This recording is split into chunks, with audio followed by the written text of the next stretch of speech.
I'm Rebecca Aubin. I'm the head of education here at the New Mexico Museum of Art. And today we're kicking off our series of People to People, which is a popular program. And this is the first of 2021.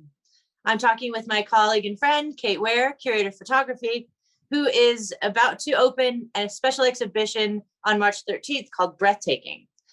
And we're very excited about it. I know, Kate, in education, we always talk about it's not the product, it's the process. And you've gone through a long process with this because I believe it was due to open in May of last year. Is that correct? Yes. Yeah. I'm to see this show open. And the show will be on view through early September, I believe. Right. Yeah. And thank you for having this conversation with me, Rebecca. And it's so nice to talk with everyone, and also really nice to talk to you. When we are not having a pandemic, Rebecca and I sit in offices right next to each other. So we have not seen much of each other over the past year. So this is nice. So Kate, all of your exhibitions that I've seen have been very thematic.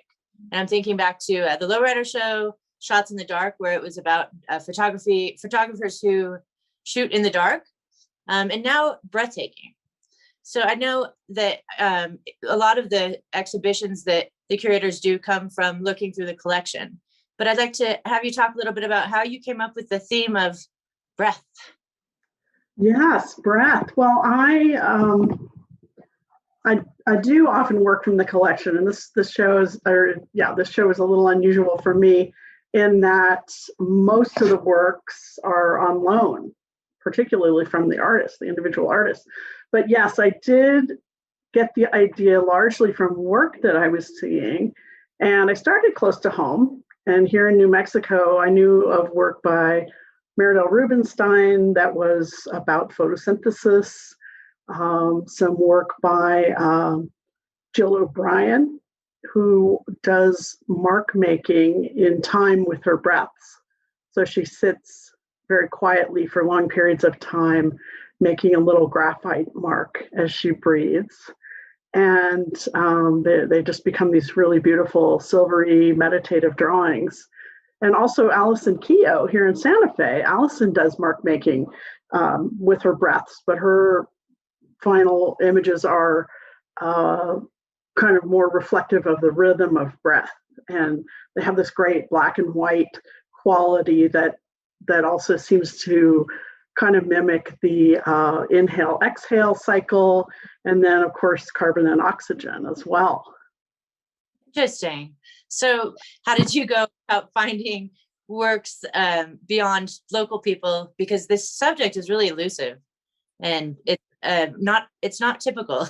I almost really thought, what did I get myself into with this? I think I was also really drawing from the culture and just an awareness of the oversaturation of all the incoming media and all of the things that we try to keep up with all day. And then ironically, seeing people turn to their phones and use apps on their phones to try to relax and to learn how to breathe.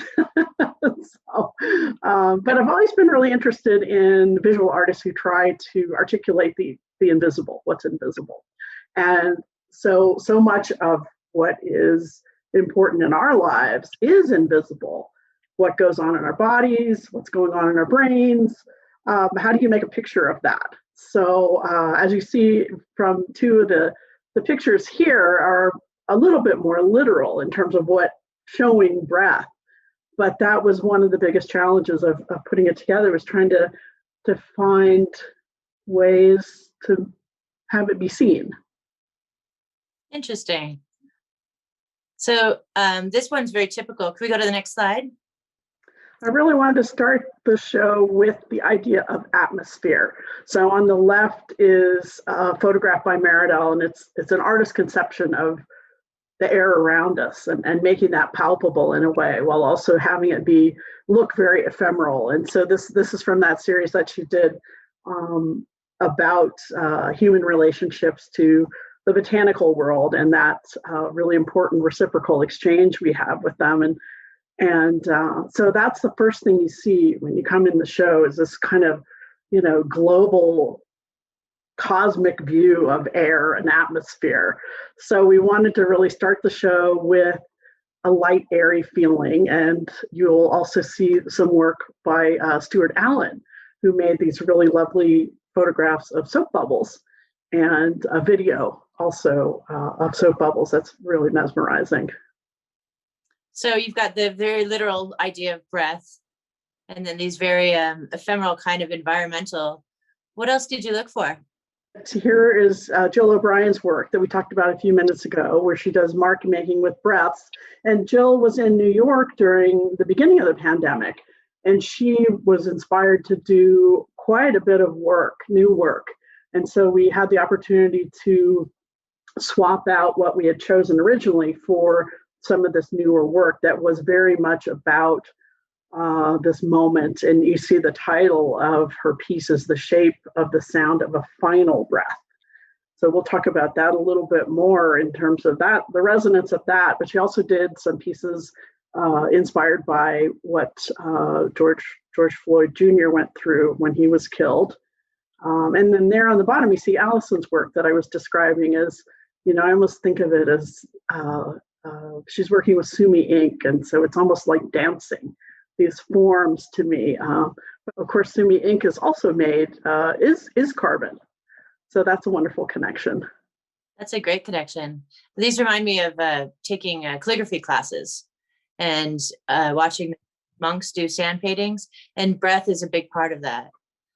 Yeah, that's right. And some of the work in the show alludes to some of those ancient religious traditions that really concentrate on the importance of breath. And of course, breath is so central to yoga, martial arts, and meditation too. It's true.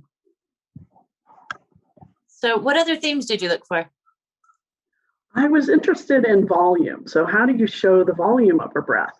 And Allison's work, you just saw her drawing, her Sumi ink drawing, and these are some spears on the right that she did that are really kind of wonderful, rustic, earthy clay in black and white that are meant to enclose the volume of a breath. And again, they have that kind of black, white, inhale, exhale, oxygen, carbon kind of resonance. And so those will be there. And on the left is another piece by Stuart Allen. And there are these wonderful kites that will be dangling from the ceiling and moving as people come in and out of the gallery. And so you see from his title that each one is 395 cubic inches inside. And that is the volume of air he breathes in 1 minute at rest. So that was a really neat way to show something that you can't see. Seems like a lot. So your shows have a theme that tied to the environment, and I know that this exhibition is no exception. So can you tell us a little bit about how this exhibition of the idea of breath relates to the environment? And what I mean by that is, like, how does our breath affect planet Earth, and expand on that theme? Yeah, I think you're right. That was a really central idea in moving forward with the show, and it seemed like something we needed to represent very well. And Meridell's work was really important to that. And you see another piece by her on the left there, making a very explicit illustration of the fact that we rely on plants and plants rely on us for the exchange of oxygen and carbon. And then we also have a piece from the collection by Will Wilson from his autoimmune response series, which was its own big installation piece. And so I'm taking that out of its context a little bit, but I love the fact that it alludes to perhaps the breakdown of that relationship. And then a couple other pieces. We have a big installation by Sant Khalsa, a California artist.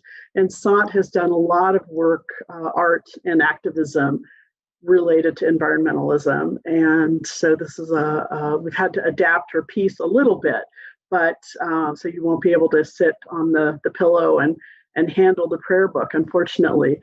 But it's a big activated experience, and you get to kind of walk in, and it gives you a chance to think about the sacredness of breath and the blessing of breath and the miracle of it. Really, I mean, we understand how it happens scientifically, but can we really fathom this amazing thing that happens that energizes us all day?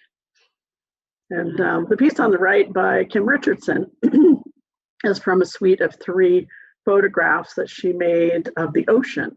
And again, I'm kind of taking it out of her original context, but I wanted to make sure to represent the ocean, because that's probably where our lives came from way back when, but also because of it's often called the lungs of the earth. It really makes a big contribution to creating the atmospheric environment that makes it possible for us to breathe. At one point when we were talking, you said something really beautiful, that the body is like a symphony. And I imagine the heart being the beat, the drum, and the lungs are so much of the rest of the orchestra. So can you expand on that a little bit? Yeah, I think I said something like, breath is the soundtrack of our lives. And I love the idea that while we're all breathing, and us and the animals and whoever, all who breathe are doing this simultaneously and creating this symphony in a way. But we do have some work in the show that alludes to the very individual qualities of breath. Of course, every breath each person takes is unique, depending on their environment and their own chemistry. On the left is work by Cynthia Gregg, and Cynthia invites people to her studio to breathe under scanner. And so that makes an individual portrait, depending on their health and all of those other factors. And then on the right is a detail or details from an installation piece by Linda Alterwitz. And Linda works with participants and by putting a camera on their chest, and they're lying on the ground and the camera's pointing up at the sky. So it's sort of this wonderful connection between ground and sky, us and the cosmos. And then both of them put those individual unique breaths together into a grid or an installation that I feel takes it back out into that sense of the communal and the universal. So I remember way back when you were first planning this exhibition, the idea was that it would be very Zen in a sense, and it would emphasize the body, mind, spirit balance, and breathtaking, because it's something beautiful. And then the pandemic happened, and instead of being a really healthy thing, it became a threat in many ways. So I'd like to talk to you about how you've really expanded upon the whole thematic thing of breathtaking for this exhibition, and if you've kept the artists, if anybody had to be eliminated, or if you changed the objects because the artists that are currently working have changed what they've been doing due to the pandemic. That's right. We all had to make a lot of adjustments altogether, didn't we? Well, yeah, you're right. The show, as we talked about it long ago, back in 2017 or 2018, was a lot more conceptual and maybe abstract and meditative.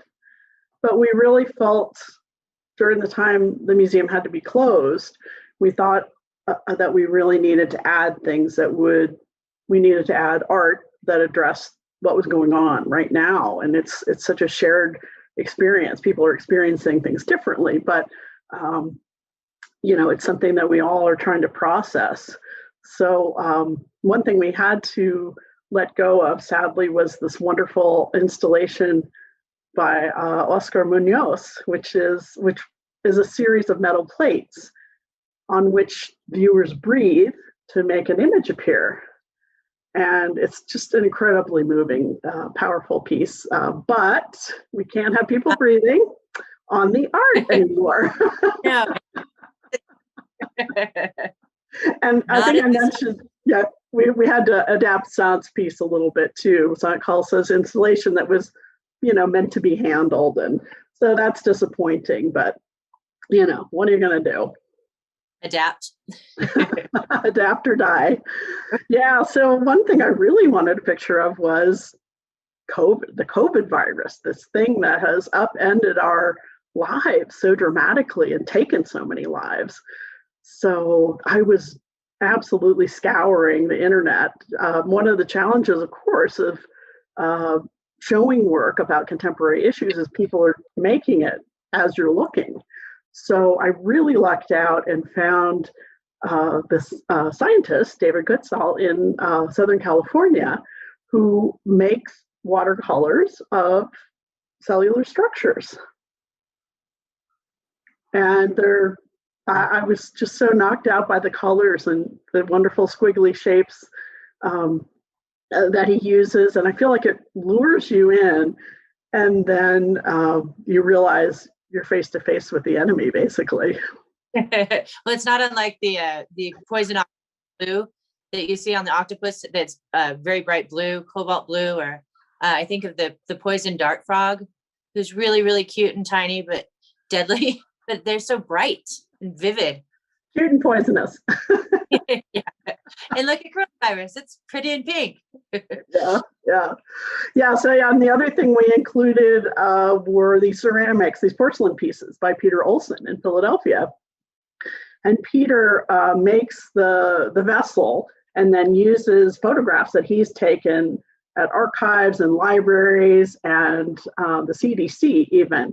And so along the edge of that bowl, you see these different little vials of vaccines for smallpox, influenza, and other things, and various other images that he's put on there, but just placing it in this historical context in a way that, the history of mankind has included all kinds of viruses and germs, and it's just kind of an interesting, a little bit longer view. And again, it's beautiful. It draws you in.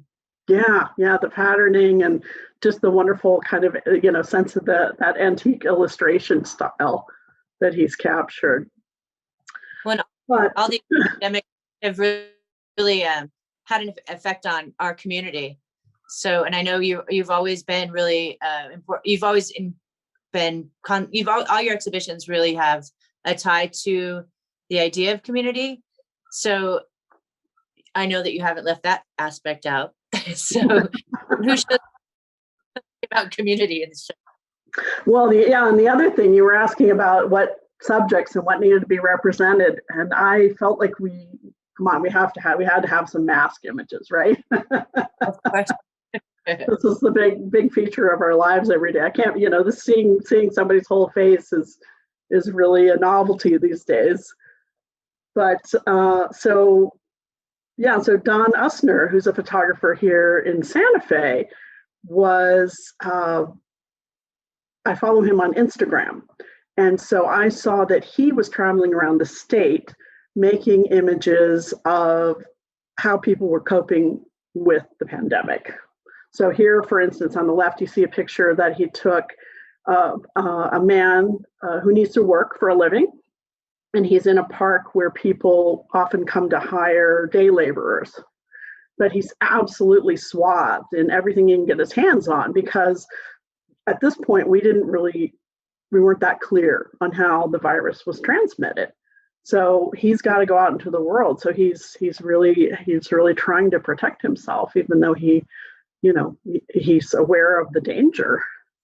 So that was neat. We have some of the work by Don from the early part of the pandemic, but later on he did go also to Gallup and Farmington, and some of those areas where the Navajo Nation has been hit so hard by the pandemic and had such a high incidence of cases and a high incidence of death. So that's a really tough reality. Yeah, it's heartbreaking. So Kate, you really have covered it all. And you've taken the idea of breathtaking being something really beautiful that takes your breath away. And suddenly it's the taking of breath. Yeah, here I felt like we really had to have the words "I can't breathe" in the show, and of course, over the spring and summer, there were global protests against the killing of George Floyd Jr. and Breonna Taylor. I was really looking for something photographic that would show, or a T-shirt or a sign or something that said "I can't breathe," because there was such an upsurge of demand for ending institutional racism and for equity, and just such shocking events that were happening. And so a lot of people were covering the protests and demonstrations, but I couldn't find "I can't breathe." So again, I was just scouring the internet and relying on Instagram, and I found a photographer named Tony Mobley, who was photographing in DC, in Washington, DC, where he grew up. And he just had some really wonderful pictures of people who had come out in wheelchairs and with their canes and pushing strollers and, wearing their masks. And so we have had a chance to work with him, which is really wonderful. And then also Mary Scully, our colleague at the museum, reminded me of the work of Sean Leonardo. And Sean has a big traveling show right now, so he didn't have much work available. So we are using some of his videos. And the videos we're showing are, it's a workshop and a performance about how to survive a chokehold. So that's some pretty tough stuff. And we certainly thought a lot about not wanting to trigger people's trauma around some of these difficult issues. But it seems like an important thing for us to face. I don't think that all art has to be beautiful. And I think it'll really make people think. It's very relevant. We're very excited because you have several people-to-people programs planned, and we are opening up at 25% capacity. And hopefully within the next few weeks, that'll stay true. Yeah, I'm really excited for people to have a chance to see the show in person, and it's really meant to be an experience. It's not simply about seeing the individual works, which are each really have their own resonance and their own meaning, and but to bring them together and to create this kind of environment and this kind of world. And in fact, we really try to set the tone from the beginning. The title wall has the words "breathtaking" that are illuminated in alternating cycles, so that it kind of mimics the rhythm of breath, but it also gives you a chance to think about those words. And originally, I mean, we thought I thought it was kind of cute to say "breathtaking," but in our exhibition, that's breathtaking. But it also carries the meaning of the taking of breath, which is something that has really been at the forefront of the news very much this year, other years as well, but particularly this year. So, we want it to be a reflective experience, and that each person, of course, brings his or her own experiences to it and enjoys or interprets the work according to his own, interests and desires, but that it's maybe gives us a quiet place to think about what's been happening to all of us. Yeah. Well, it'll be wonderful to see it in person. And I do want to just give a quick plug for the educational activities that we've come up with and the breathing techniques. And I've been using them quite a bit, especially during teleworking, and just breathe. Sometimes we forget, the frustrations that we face with the world of telecommunicating. How can we be so bad at it, right? And it's just so it's automatic. Yeah, and it never ceases to amaze me that when we inhale, we take parts of the world into our bodies, and then we use it for energy, and then we send it back out with particles of ourselves. So that's a really intimate process and a real a really strong interconnection with the world around us that we kind of forget about that. We think we're so special, but we're an organism that's part of this whole system. It's true. All the creatures on Earth, right? All the creatures. Well, Kate, it's been great talking to you. I hope to see you in person soon. Thanks, Rebecca. And thanks to everyone who brought the show to life. And it's a huge team of people and, our wonderful designers. And we had a terrific intern who brought that title wall to life. And it really just takes so much effort on so many people's part. And thank you to the artists too. So we're hoping we created something that's really a really wonderful experience. I think it will be. So again, it's March 13th that it opens, 2021, just a month away. Thank you, Kate. Bye, Rebecca. Bye.